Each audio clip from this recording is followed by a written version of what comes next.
نعت خواں جو ہے جو بچے نعت پڑھتے ہیں تو ان کو تو پلیٹ فارم جو ملتا ہے وہ سب سے اہم پلیٹ فارم جو ہے وہ مسجد ہے. مسجد ہے یا گھر میں کسی کو یا رمضان کے حوالے سے ہوتا ہے تو پھر ایک ماحول بن جاتا ہے. آپ یہ کہنا چاہیے قوال کب سے شروع کرتا ہے کام؟ جب قوال جو ہے نا جی کب سے شروع کرتا ہے, ایک بہت اہم چیز آپ نے سنی ہوگی, یہ تو خاندانی لوگ ہیں. ہر کام کا ایک کوئی پروفیشنل ہوتا ہے, ہر کام کا ایک کرنے والا ہوتا ہے جس کے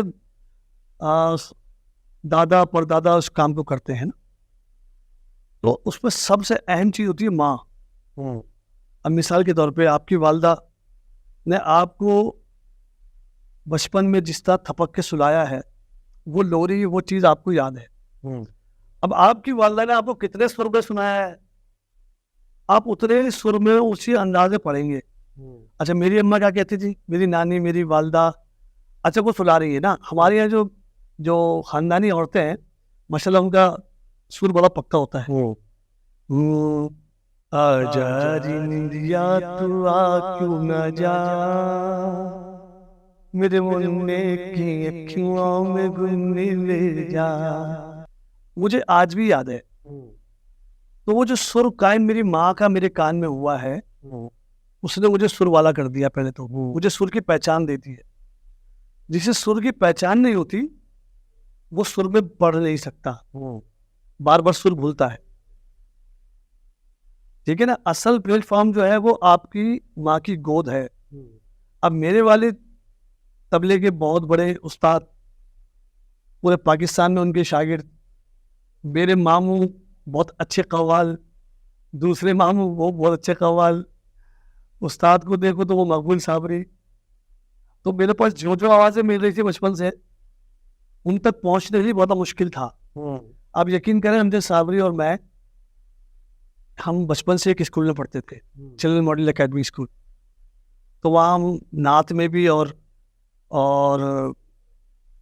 14 اگست پہ جو پارٹیسپیٹ کرتے تھے, قومی نغمات جو ہوتے تھے اس میں پارٹیسپیٹ کرتے تھے. تو اب وہ کیا کرتے تھے, ہمیں اب نعت پڑھتے تھے نا جب اب, تو ہم پھنس جاتے تھے کہ ہم جب نعت پڑھتے تھے تو ہماری ٹانگ ہلتی تھی. ہم جو بھی کچھ پڑھتے ہیں ہمارے جسم میں ہوتا ہے, ٹیمپو میں ہوتا ہے. اب مس کہہ رہی بھائی یہ نعت یہ جو دونوں بچے نا امجد اور افضل, ان کی ٹانگیں لگ رہی ہیں, اچھا نہیں لگے گا نعت پڑھتے ہوئے.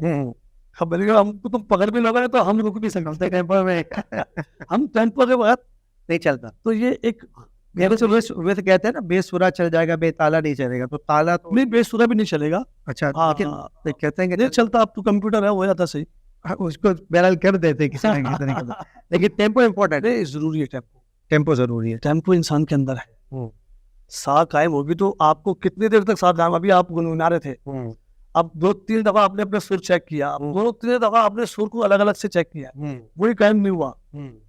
آپ نے 2 دفعہ گنگنایا, دونوں الگ الگ اسکیل تھے. اب مسئلہ یہ ہے کہ ساتھ ایک سادے سب سدے, یہ ہمارے بزرگوں کی تعلیم کا پہلی لائن, کہ ایک صحیح کر لو دوسرا بھی بالکل ویسا ہی ہے, بس تھوڑا سا فرق ہوتا ہے, فریکوینسی اس کی اتنی ہی کرنی ہے آپ کو. ایک سر سا سا, دوسرے کی بھی سا اتنی ہے. آپ ایک سا پہ اپنی آواز ملاؤ, اس کے بعد آپ کو تھوڑا سا چینج کریں گے, آپ کو طاقت اتنی ہی لگانی ہے. وہ لگانی کتنی دیر ہے آپ کو, آپ سا کتنے قائم کرنی ہے, آپ وہ ٹیمپو پہ ہوگا 1 2 3 4 1. اب یہ اس طرح بڑھتا جائے گا. 4 کو ہم 8 کریں گے, 8 کو ہم 16 کریں گے, 16 کو اگر ہمارے ناظرین کے لیے اگر آپ سے کہیں گے کچھ گنگنا کس طرح بتا. بھائی میں ناظرین کی خدمت میں یہ عرض کرنا چاہتا ہوں, سب سے پہلے تو وہ ایک انسان چن لے کہ مجھے اس کے جیسا کچھ کرنا ہے, اس سے ایکسپریشن لینی ہے, اس کو معتبر جاننا ہے, اس کی عزت کرنا ہے, اللہ برکت دے گا. آپ اس کو, اللہ آپ کو اس سے بہتر بھی کر سکتا ہے. آپ اس تک پہنچنے کی کوشش کریں, اس کو اپنے اندر جمانے کی کوشش. وہ جو مرشد اور مرید کا تعلق ہے, اسی طرح ہر کام میں ایک لگن چاہیے کہ بھائی مجھے جو نا ایسا بننا ہے. سر میں یہ چاہ رہا ہوں کہ آپ کی شخصیت موجود ہے جو ہے نا جو سر میں وہ جو تال, میرے استاد تو گنگناتا ہے, میرے استاد حاجی مقبول احمد صابری صاحب, وہ کیرم اور ڈبو کے بڑے دل زیادہ تھے, وہ دیکھتے تھے, کھیلتے تھے. اب مجھے کہنے لگے ہاں بھائی, میں نے جی, کہہ رہے یار وہ ایمن کے اسٹائل تجھے یاد ہے؟ میں نے کہا مجھے نہیں یاد ہے. ایمن کے آرو ہم کو یاد ہے؟ میں نے ہاں یاد ہے. تو کہ شروع ہو جا. اب وہ رات کو 12 بجے کھڑے ہوئے کیرم کھیلتے ہوئے,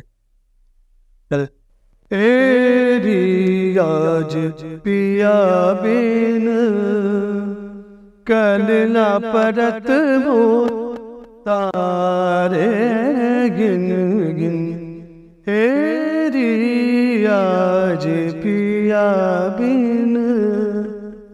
اب انہوں نے مجھے ڈبو پہ شروع کروائی, کہتا رہے. اب میں کھڑا ہوا, شرم بھی آ رہی کہ سب لوگ دیکھ رہے ہیں, بے سورا ہو جاؤں. تو وہ استاد ایسے تھے کہ انہوں نے دل سے سوچ لیا تھا کہ اس کو یہ آج دیکھے جانا ہے. تو اس کی برکت اللہ تعالیٰ نے دی. پھر وہ میں گھر جا کے اس کی آروئی امروئی کری, پھر اپنے پاپا جی کو بتایا. پاپا کہہ لگے بھائی تیرے استاد جو ہے وہ بہت مصروف آدمی ہے, وہ تجھے بیٹھ کے نہیں سکھا سکتے ہیں, تجھے ایک ایک قدم نہیں چلا سکتے. اس نے ٹپ دے دی آپ کو. وہ ان کے دوست تھے, کہہ لگے بھائی اس نے آپ کو راستہ بتا دیا, اب اس کو مانجو, اس کو 1000 دفعہ کہو, کہتے رہو. سارے گا ما ما دا نی دا نا نی دا پا ما گا رے سا سا رے, مطلب رکنا ہے, آپ کو رکنا ہے, بار بار کہتے رہنا ہے, بار بار کہتے رہنا ہے. کبھی تو قسمت کھلے گی میری, کبھی تو کچھ قریب جاؤں گا اس کے. تو یہ ہے.